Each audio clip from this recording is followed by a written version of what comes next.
एक बार हजरत फातिमा बीमार थी तो मेरे नबी उनका हाल पूछने उनके घर गए। वहां पहुंचे तो आपने घर के अंदर जाने से पहले अपनी बेटी से इजाजत ली और पूछा, बेटी अगर इजाजत हो तो अंदर आ जाऊं, मेरे साथ इमरान बिन हुसैन भी है।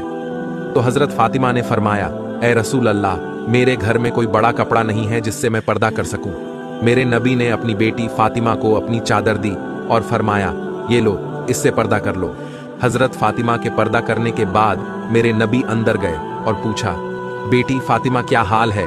हजरत फातिमा की तबीयत भर आई और वो रोने लगी और कहा, या रसूल अल्लाह, भूख है मगर खाना नहीं, बीमारी है मगर दवा कुछ नहीं। ये सुनते ही मेरे नबी भी रोने लगे और फरमाया, मेरी बेटी रो मत, उस जात की कसम जिसके कब्जे में मेरी जान है, आज 3 दिन गुजर चुके हैं, मैंने एक लुकमा तक नहीं खाया।